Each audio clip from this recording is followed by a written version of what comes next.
Vous avez mené avec nous récemment une lutte ou une information cruciale que vous avez donnée, c'est au sujet de la chefferie traditionnelle dans la communauté Hausa, notamment la communauté Hausa de Lokossa au Bénin. Alors, cette loi sur la chefferie traditionnelle est promulguée, voilà, sans modification, bien sûr, après les informations que nous avons reçues le 13 mars dernier, qui fait état de ce que, eh bien, les Hausa de Lokossa n'ont pas un roi reconnu dans cette nouvelle loi de la chefferie traditionnelle. Cette loi est promulguée, Aladji. Qu'en dites-vous? Oui, Madame la journaliste, merci de revenir vers moi après la promulgation de la loi sur la chefferie par le chef de l'État. Vous avez respecté l'ordre des choses. Je fais partie de ceux qui ont éclairé la lanterne. Maintenant que cette loi est promulguée, moi, je ne peux que remercier le chef de l'État qui a confirmé le travail abattu par la commission qui, en amont, a travaillé avant que la commission de loi ne travaille et que l'Assemblée nationale ne confirme le travail abattu. Cela confirme au niveau une synergie de travail au sein du gouvernement et au sein de l'exécutif et du législatif. Je dis toujours que aucune œuvre humaine n'est parfaite. Tout travail abattu par un homme, présentement peut être bon. Dans l'avenir, on peut trouver que il fallait faire ci, il fallait faire ça. Mais de nos jours, je pense bien que l'initiateur mérite d'être apprécié et remercié. L'initiateur de ce travail-là mérite d'être apprécié et remercié.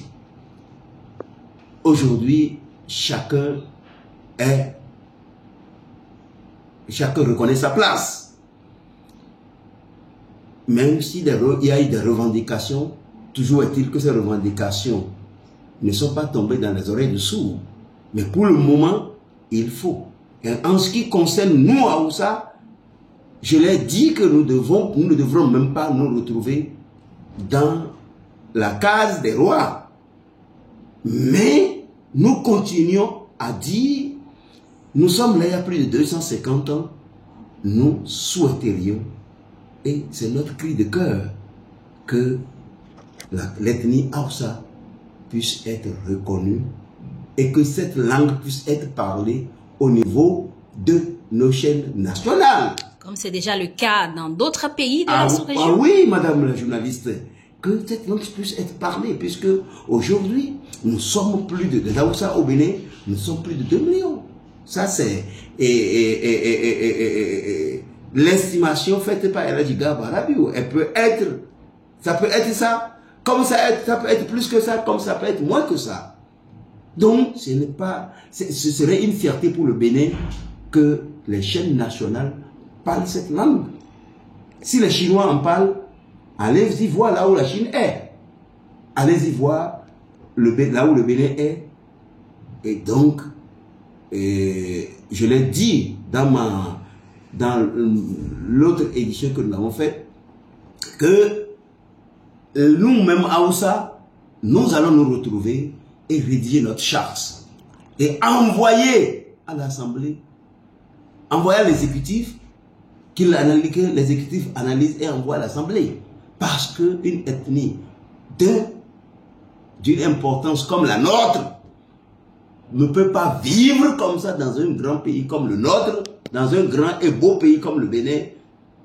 Nous sommes un peuple déjà intégré, d'accord, mais nous entendons parler des langues, à mon humble avis, qui sont moins que la Hausa, à la télé, à la radio. Et pourquoi pas Hausa?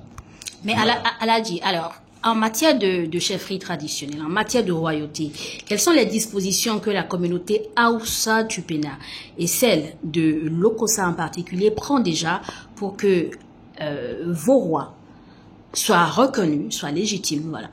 Oui, en ce qui concerne ma localité, je leur dis, haut et intelligible voix que nous n'avons pas. Nous n'avons pas de roi. Nous n'avons que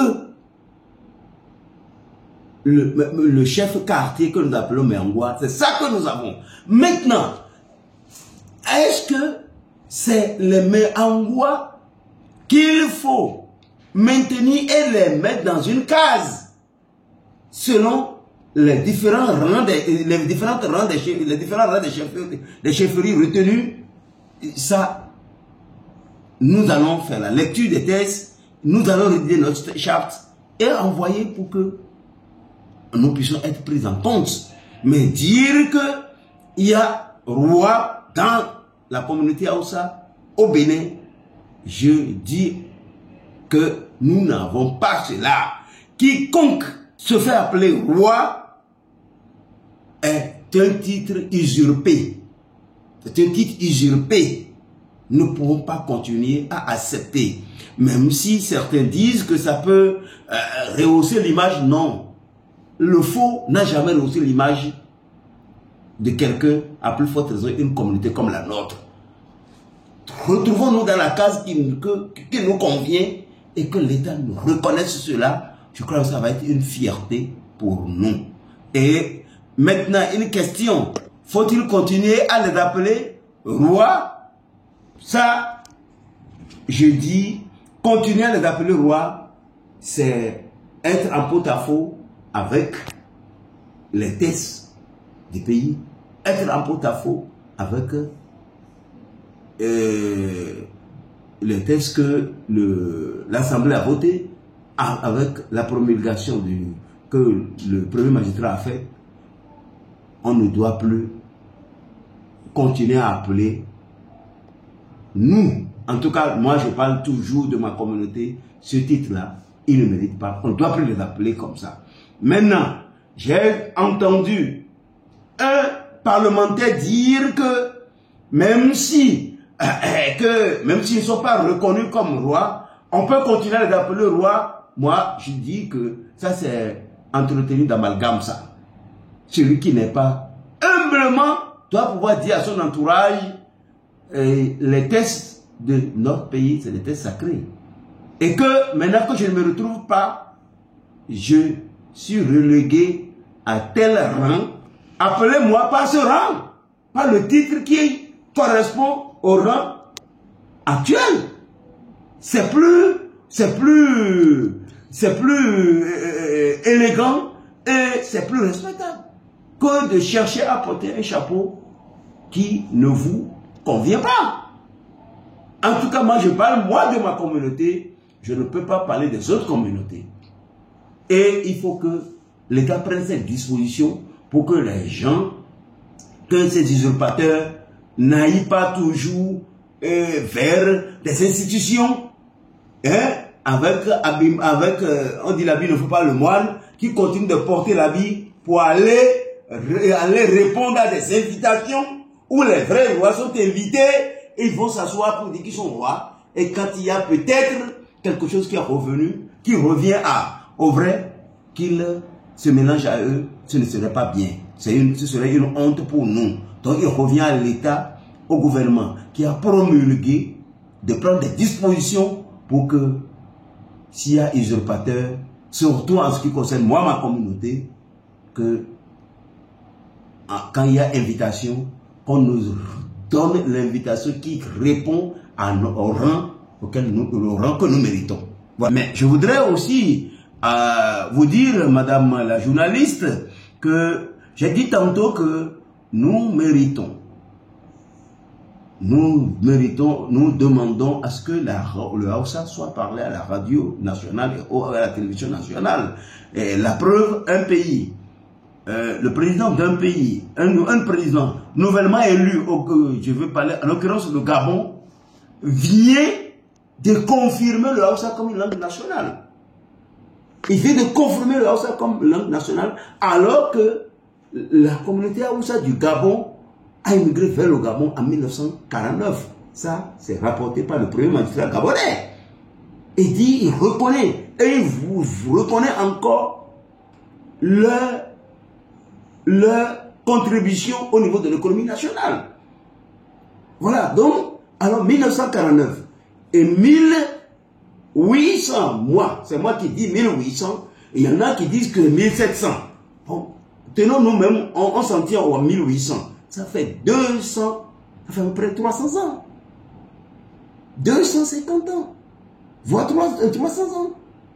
Dans la vie d'une nation, cette communauté mérite vraiment d'être traitée comme toute autre et comme toutes les autres communautés. Jusqu'où nous tenons à la régularisation de certaines choses dans notre pays. Au Cameroun, vous avez des ministres Haoussa. Au Gabon, vous avez des ministres Haoussa. Mais à ce que je sache, depuis 1970, à ce que je sache, on n'a jamais connu un ministre Haoussa. Ce n'est pas des cadres qui manquent au sein de la communauté. Je sais que ça ne se proclame pas au vent. C'est un travail qui se fait politiquement. Mais je pense bien que nous sommes dedans. Pourquoi les exécutifs nous oublient? Et c'est mon cri de cœur pour que, avant même la fin de cette mandature, que le président Talon nous fasse quand même un clin d'œil en nommant une Haoussa à un poste.